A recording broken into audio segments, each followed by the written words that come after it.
a rich young billionaire, a woman he never would have looked at twice. She was plus size, confident, and completely out of his league. Not because of beauty, but because she couldn't be bought. So why did he chase her? Why did he take her on luxurious dates, whisper sweet things, and make her believe it was real? Because of a bet. $500,000, 6 months. Win the girl, or lose the game. But here's what he didn't expect. She wasn't the one who got played. He was. This is not just a love story. This is the story of how a woman they underestimated flipped the entire board.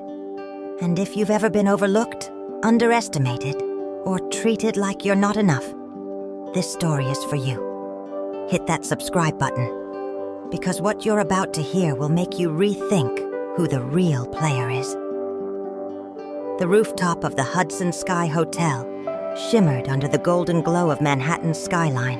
It was one of those elite tech investor soirees, where million-dollar deals were made between champagne toasts and casual nods. The air smelled of power, expensive perfume, and calculated ambition. Ethan Carter, 34, stood in the center of his circle. CEO of Blaze Tech, charismatic, wealthy, dangerously persuasive. With his tailored Italian suit, chiseled jawline, and calm dominance, Ethan was the kind of man who didn't need to chase attention. It always came to him. His friends, Hunter, Mason, and Alec, were no different.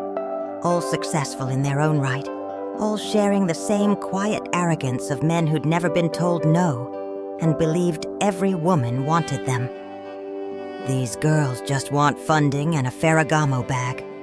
Hunter smirked as a 25-year-old MBA student leaned in a little too close to Ethan. But just as the group chuckled, the energy shifted.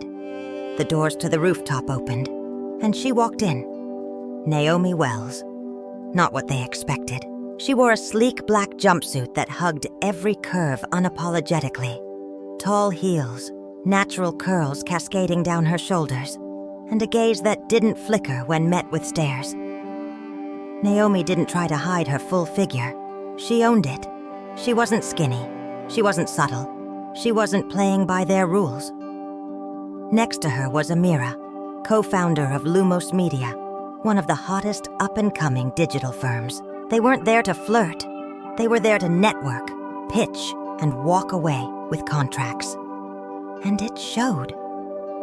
Hunter nudged Ethan. Plus size and proud, huh? Should we offer her a partnership in Krispy Kreme? Alex snorted. She walks like she owns the place. Mason grinned. Maybe she does. Look at that confidence. A real social experiment. Ethan didn't laugh. He sipped his scotch, eyes still on Naomi. There was something about the way she held herself. Unbothered, composed, magnetic. She wasn't trying to be beautiful for anyone. And somehow, that made her unforgettable. Minutes later, Naomi stood near the wine bar, momentarily alone, while Amira chatted across the room. That's when Hunter made his move. I haven't seen confidence like yours all night, he said, flashing his trademark smirk. Naomi raised an eyebrow. Is that a compliment or a test? He chuckled. Just a conversation starter. What do you do? Let me guess. Yoga instructor? Naomi's face didn't shift, not even close.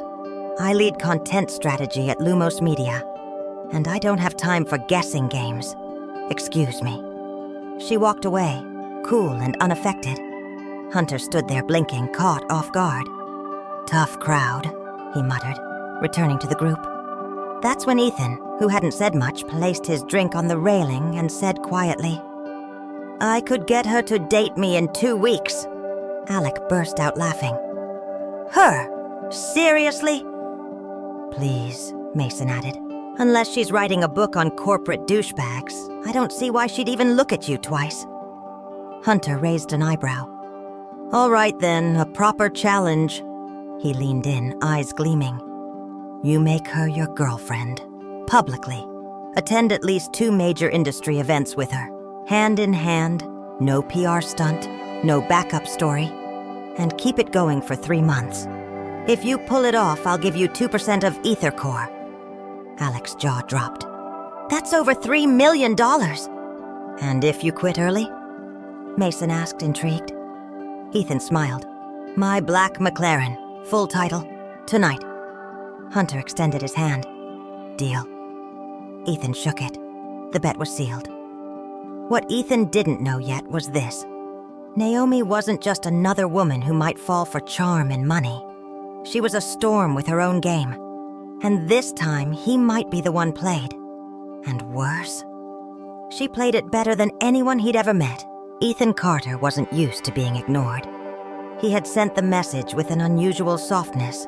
No pickup lines, no arrogance, just a calm invitation to coffee. A small gesture, almost humble. But Naomi Wells never replied. Not the first day, not the second, and by the third, it became clear. This wasn't oversight. It was deliberate. For a man like Ethan, that kind of silence was a foreign language. He was a creature of immediate results, accustomed to doors swinging open, eyes lighting up, and people rearranging their schedules for him. But Naomi? She didn't even acknowledge the knock. Most men would have moved on, laughed it off, found a more convenient distraction. But Ethan didn't walk away. Not this time. Something about her, the way she stood unmoved at that party, the way she saw through the surface noise of everyone else, had embedded itself somewhere deep, somewhere beyond pride, somewhere that stung. So he began to watch. Not obsessively, not invasively, just precisely. He learned her rhythm, the places she frequented, the little rituals of her days. She worked out of a shared creative studio in Williamsburg, had coffee at the same corner cafe every Friday morning, sometimes sat alone in Prospect Park, sketching or reading. He never approached, not at first. Instead, he placed himself along the edges of her world, always far enough to seem like coincidence, always close enough to be noticed. She noticed, and for a while she said nothing, until one day, she acted. He received an anonymous message, inviting him to a rooftop bar in Soho. Naomi, supposedly, had agreed to meet. He arrived early, dressed down, heart steady, but curious. She never showed. And as he stood there, waiting, a waiter approached with a small envelope. Inside was a note, handwritten, no name. You're not bored yet? Pity. It was cruel, sharp, unmistakably her. And yet, Ethan didn't leave angry. He left intrigued. She was toying with him. He knew it. And somehow, he accepted it. He began leaving things. Not extravagant gifts, just breadcrumbs. A book she once mentioned during a podcast. A tiny potted plant that matched the one on her desk. A donation made, anonymously, to the body positivity nonprofit she supported. He never asked for credit, never demanded recognition. But Naomi responded in her own way. She made herself visible, only to vanish again. She smiled at him across the street, then disappeared before he could cross. She let him overhear her schedule, then swapped it last minute. She let the leash go slack, then yanked it tight again. It was no longer a pursuit. It was a game, and Naomi was setting the rules. Most men would have felt humiliated, manipulated. But Ethan, he felt alive. What he didn't realize, what he couldn't possibly suspect, was that Naomi's coldness wasn't indifference. It was intention. Because while he thought he was gaining ground, she was measuring the exact moment his heart would no longer belong to him. No one saw the moment Naomi cracked, not even her. It came quietly, one late night, in the form of a memory she didn't expect to haunt her. She had just wrapped up a pitch meeting, the kind where even the women on the panel looked her up and down before nodding at her deck. Exhausted, she ducked into the back of a cab, kicked off her heels and opened her phone. There it was, a text from Ethan. No flirtation, no agenda, just a photo, a bookstore shelf, one of her favorite titles, The body is not an apology, front and center. Beneath it, a sticky note in his handwriting. You recommended this once. I read it, twice. She stared at it for a long time. He had remembered that small passing comment she'd made at the cafe weeks ago about how media poisons the way women see their bodies. She hadn't expected him to care. Hell, she hadn't expected him to even remember her last name. But Ethan had been paying attention, not just to her body, to her mind. It wasn't love, not yet. But something shifted that night, like the ground beneath her hardened stance trembled for just a second. Maybe that was why, the next time he showed up near her office, Naomi didn't pretend not to see him. She let their eyes meet, just for a breath. And maybe that was why, when he texted 2 weeks later, Ethan was preparing for one of the biggest nights of the year, the Vanguard Tech Gala, an exclusive, invite-only event filled with VCs, billionaires, and press. The kind of event where appearances mattered more than conversations, and everyone wore masks, even without costumes.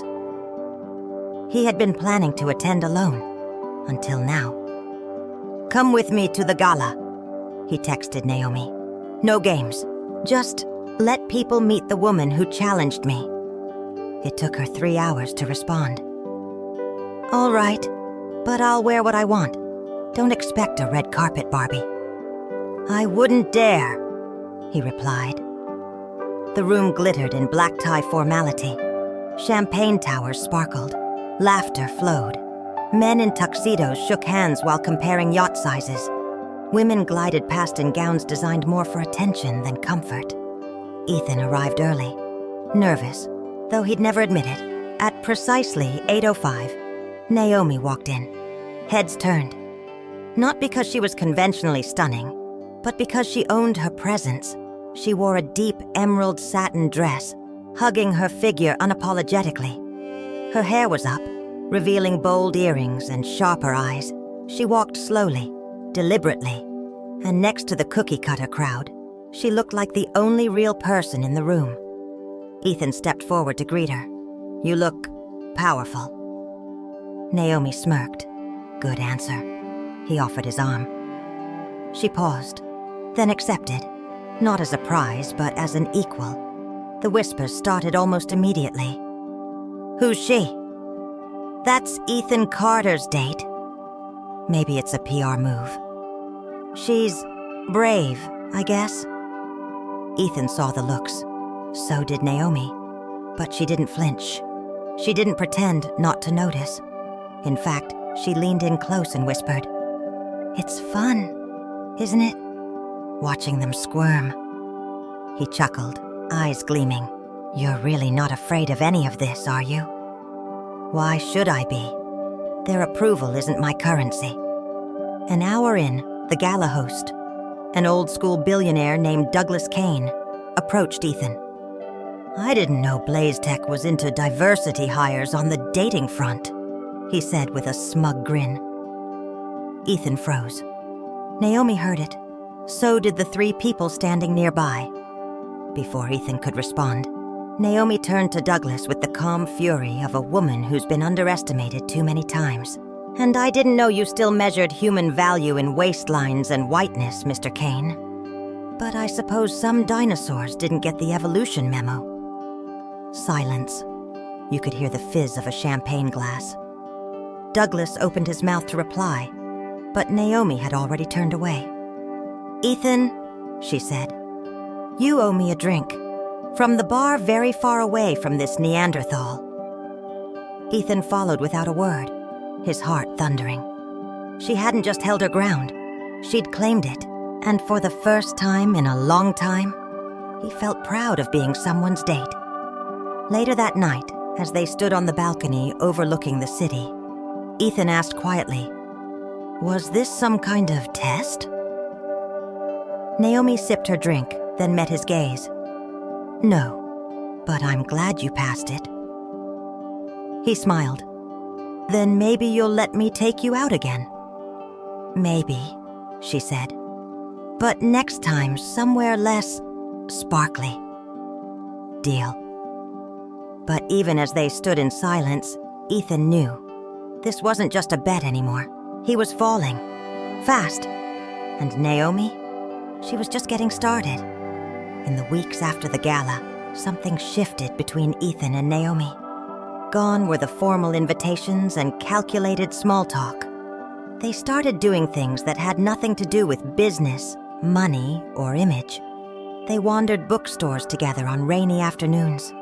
They shared dumplings in Chinatown, laughing as Naomi insisted she could handle the spice, but never could. They fought over vinyl records in dusty shops. They debated politics, body autonomy, art, and childhood trauma on long walks through Central Park. They stayed up until 3 a.m., arguing about which decade had the best music. And somewhere in between their arguments and inside jokes, Naomi started to let him in. One night in Brooklyn, Naomi had invited Ethan over to her place, a modest but cozy brownstone apartment filled with books, soft blankets, and the faint smell of jasmine oil. It was the first time Ethan had ever been in her personal space, and strangely, it made him nervous. He wasn't in control here. She wasn't trying to impress him. Her world was warm, grounded, real. "So this is your cave," he said, looking around. "Careful," Naomi smirked. "You're in sacred territory now. One wrong move and I kick you out barefoot." They cooked dinner together.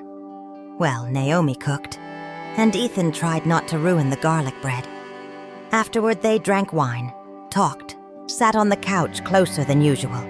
And then, the conversation quieted. The space between them shrank. The wine bottle was nearly empty.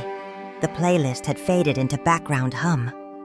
Naomi had taken her heels off, her makeup slightly smudged, and her laughter softer now, unfiltered, like she was starting to believe she didn't need armor with him. Ethan leaned in, brushing her hair away from her cheek. "You're incredible," he murmured. Naomi narrowed her eyes slightly. "You're just saying that because I beat you at Scrabble." "No," he said. "I'm saying that because it's never felt this easy to breathe around someone." That stopped her. She didn't answer with words. Instead, she leaned forward and kissed him. And this time, it wasn't playful. It was deliberate, slow, heavy with permission. As their bodies met, Ethan felt something unexpected: relief. There was no performance here, no expectations of perfection, just softness, warmth, a body that welcomed his like home. Naomi's curves were not something he had to adjust to. They were something he wanted to lose himself in. Her thighs cradled his hips with natural confidence. Her arms wrapped around his back, grounding him. Her breath hitched when he kissed the slope of her shoulder. And Ethan, who had always chased women like trophies, suddenly wanted to worship. He took his time. He didn't rush to undress her. He unwrapped her, like something rare and sacred. When he slid her dress off, he didn't look away like so many men had done to her before. He looked. He stared. He admired. "God, Naomi," he whispered. "You're stunning." Her breath faltered. She wasn't used to being seen like this. He kissed the softness of her belly, like it was silk. He pressed his palms against the fullness of her hips, like he was anchoring himself. He moaned when her thighs tightened around him, when her hands pulled at his hair. There was no choreography here, no magazine fantasy. Just two real people stripped of their masks, creating something honest. Ethan was gentle with her, but not tentative. He knew where to go, how to listen to the way she gasped or arched or clutched him closer. Her body wasn't a puzzle. It was a rhythm he wanted to learn. When she let go, really let go, it broke something in him. And when she whispered his name with trembling hands, gripping his back. And when it was over, Naomi fell asleep with her head on Ethan's chest, his fingers tangled in her curls, his heart pounding like a confession. That's when Ethan knew. This wasn't about proving anything. He was already hers. Later, when they lay tangled in bedsheets, her head resting on his chest, Ethan stared up at the ceiling in silence. No more games, no more strategies, just the terrifying, beautiful truth.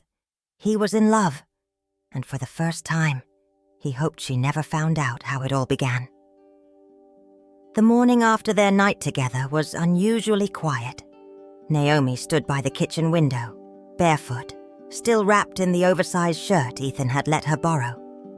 The sunlight spilled over the marble counter as she poured herself a cup of black coffee. It was the kind of morning that should have felt peaceful, still, intimate. She smiled faintly to herself. Her body still remembered the way his hands had moved over her curves.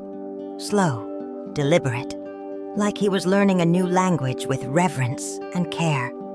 And for once, she hadn't felt self-conscious. She felt chosen. On the kitchen island, a neatly folded magazine caught her eye. She picked it up absent-mindedly as she sipped her coffee, flipping past pages of startup gossip and celebrity brand deals. And then she saw it. Page 38. A small article. Nothing major, barely half a column. But the title froze her mid-sip. Betting on love? Billionaire Ethan Carter's sudden romance sparks rumors. At first, she laughed. Thought maybe it was just tabloid trash, gossip with no teeth. But the text below stopped her cold. Sources close to Carter suggest a wager was made at an exclusive party earlier this year. A bet involving love, public image, and a mystery woman who, quote, doesn't fit his usual mold. The alleged terms: $500,000 if he can stay with her until the summer. Naomi stared at the words. Her breath caught somewhere between her ribs and her throat. They didn't name her, but they didn't have to. Doesn't fit his usual mold. That phrase alone sliced through her like a whisper dipped in venom.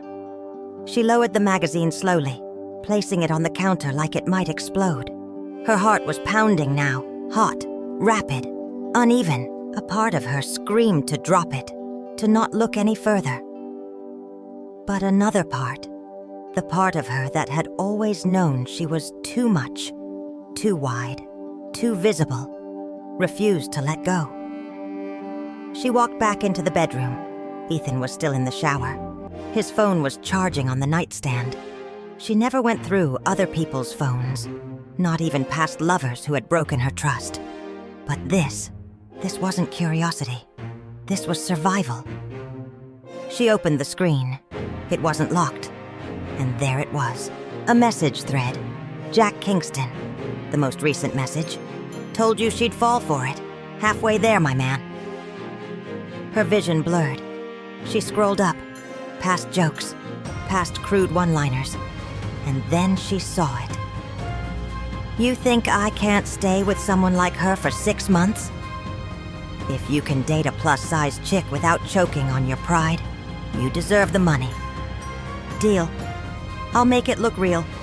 She won't see it coming. Naomi closed the phone slowly, her hands shaking. In that moment, the air changed. The room felt smaller, colder. Her skin crawled with the realization that she'd been a performance, a strategy, a goddamn punchline. And still, she didn't cry. Not yet. Instead, she stood there quietly as Ethan walked out of the bathroom, towel draped around his waist, hair still dripping, smiling like a man who thought he'd already won. But the story doesn't end here. Naomi knows the truth now. The bet, the betrayal, the boy's game. And she won't just walk away. She's planning something. The question is, will Ethan still love her when she flips the script? Or will he finally learn what it feels like to be the one played? Part 2 is coming. Twists, payback, and a woman they never saw coming. Hit subscribe. You won't want to miss what happens next.